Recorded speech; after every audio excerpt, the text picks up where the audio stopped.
Deuxième décès de la rougeole survenant une semaine après un enfant de 6 ans non vacciné. Les responsables de la santé ont désormais identifié le patient Maintenant, menaçant d'une amende quotidienne de 2000 $ pour quiconque infecté par ou exposé à la rougeole qui entre dans une zone publique. C'est toujours la même vieille histoire, qu'il y a des gens qui ont cette croyance. Vous savez, les personnes que nous appelons les théoriciens du complot. Au moment où vous mentionnez ARN et ADN, les gens disent « tu vas prendre tout mon corps ». Il y a de l'hésitation parmi beaucoup de personnes dans les communautés, même dans la diaspora. Le développement de vaccins passe par un processus rigoureux et différentes étapes. En Nouvelle-Écosse, la sensibilisation au vaccin est...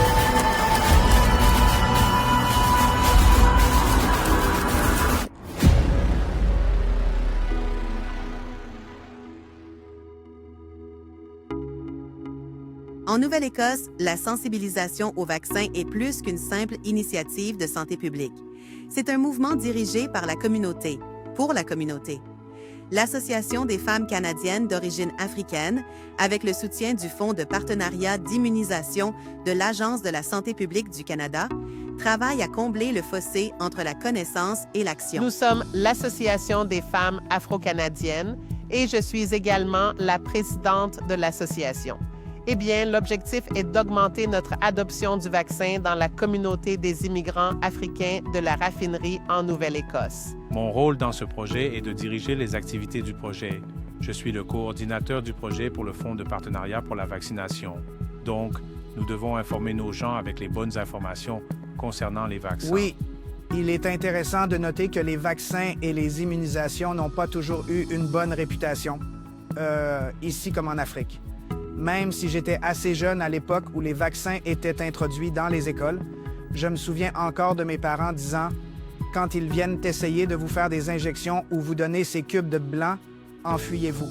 Ils essaient de tuer nos enfants. » Tellement de mythes circulent dans la communauté qui les empêchent de se faire vacciner. Et une partie de cela repose sur la façon dont les pays occidentaux avaient l'habitude de déverser de mauvais médicaments dans les pays africains, ou même ici, dans la communauté noire. Ça preuve de nombreuses années, mais nous devons dire que cela ne s'est pas de l'histoire récente. Et je n'ai pas encore eu de problème personnel négatif avec les vaccins. Non, je n'ai aucune inquiétude ni préoccupation concernant le vaccin. Eu aucune inquiétude concernant la vaccination. Depuis que j'ai commencé à vacciner mes enfants, je n'ai eu aucun symptôme. La seule chose que je sais, c'est que certaines personnes n'aiment pas prendre le vaccin. Elles veulent que leur système puisse le combattre. Ils n'ont vraiment pas assez d'informations. C'est pourquoi ils hésitent.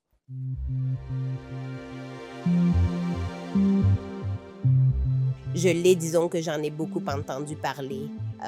Elle a des effets secondaires et des effets à long terme, disons. Des doutes qui me font hésiter à prendre l'initiative de le prendre, mais c'est uniquement pour le COVID. Certaines personnes croient que certains vaccins causent de l'infertilité.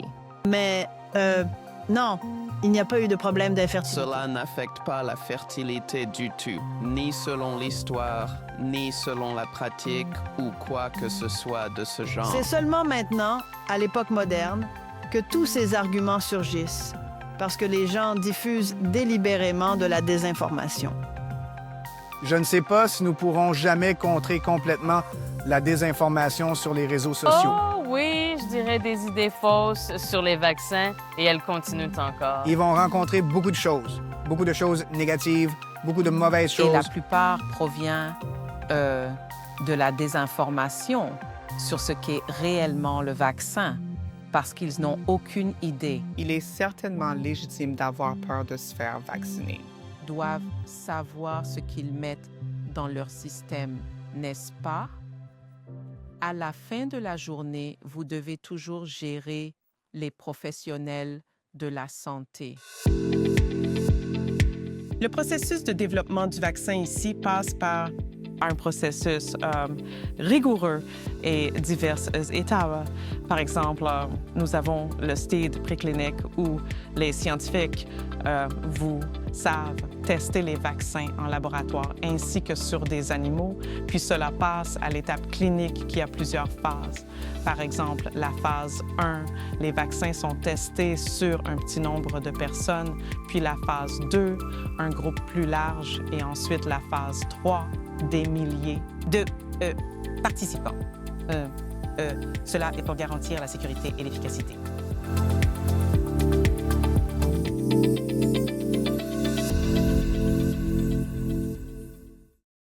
Dans le cadre de cette initiative, les organisateurs estiment que comprendre les préoccupations de la communauté commence par l'écoute. D'après le sondage que nous avons mené, nous avons également posé une question aux répondants.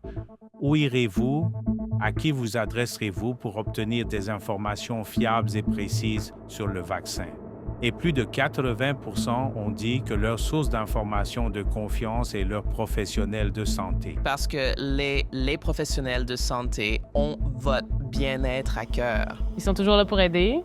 Ils sont toujours là pour répondre aux questions. Prendre soin de ma santé et m'assurer de bien comprendre chaque chose clairement. Faire confiance à mon médecin de famille et pouvoir prendre des rendez-vous dès que j'ai une inquiétude, c'est très important. Cela signifie avoir quelqu'un sur qui l'on peut compter. C'est en fait une découverte positive que les gens commencent à faire confiance aux professionnels de la santé, ce qui est formidable.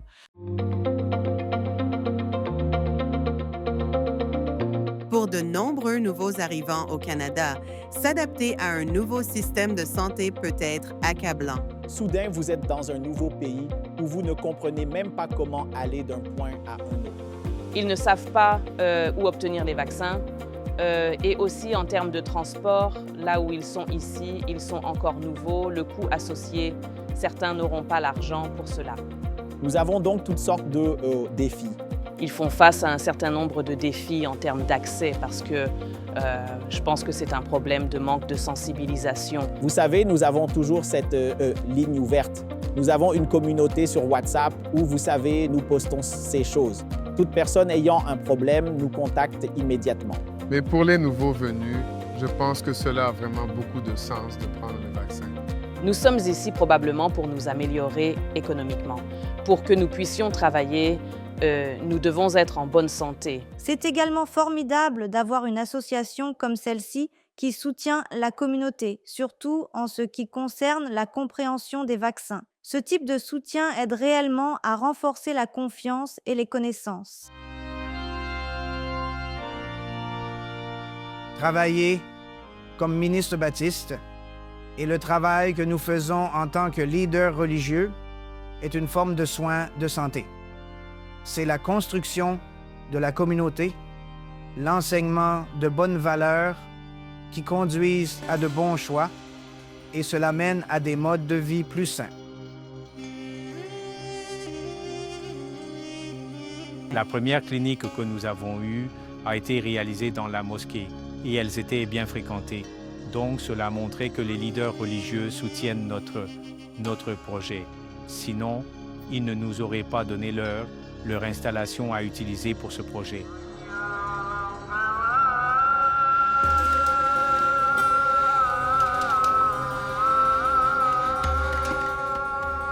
Nous comprenons que pour des raisons de croyances religieuses, il y a des femmes qui ne peuvent pas exposer certaines parties de leur corps. C'est donc l'une des raisons pour lesquelles nous avons installé cette clinique de vaccination dans les mosquées, dans un endroit privé, où nous avons fourni une cabine privée, où il est facile pour elles d'exposer les parties qui devaient être injectées pour le vaccin.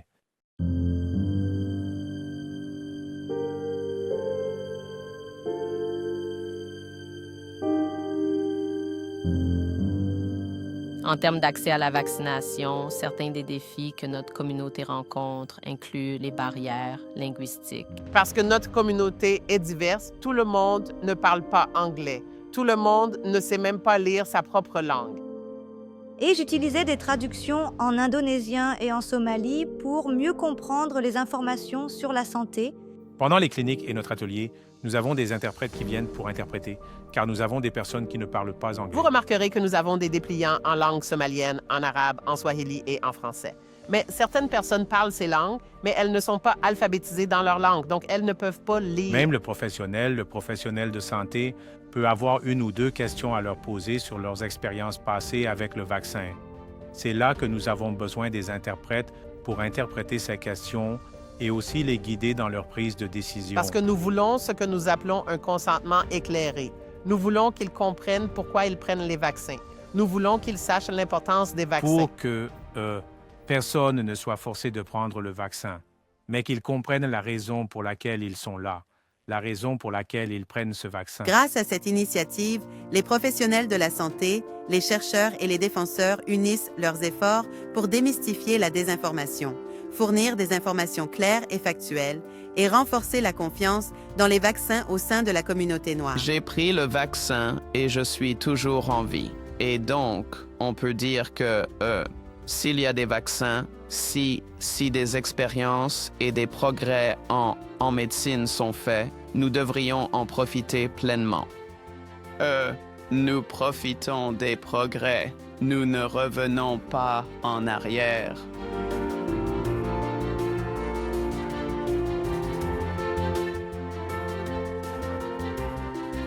Les choses s'améliorent et donc un projet comme celui-ci est un grand pas en avant. Je veux remercier nos partenaires, la Santé publique de la Nouvelle-Écosse, l'Agence de la santé publique du Canada, en particulier la division IPF. Merci à nos leaders communautaires. Ils ont aidé à faire de ce projet un succès. Je veux encourager notre peuple d'origine africaine à adopter des initiatives comme celle-ci. Les vaccins sont là pour nous aider, pas pour nous nuire. Les vaccins sont le droit de tout le monde. Se faire vacciner est le droit de tout le monde. Parce qu'à la fin de la journée, cela contribuera grandement à sauver des vies. Je dirais que les vaccins sont sûrs. Les vaccins sont sûrs. La vaccination est sûre. Allez mettre vos vaccinations à jour. Alors, venez nombreux, venez vous faire vacciner. Le vaccin sauve des vies. Merci.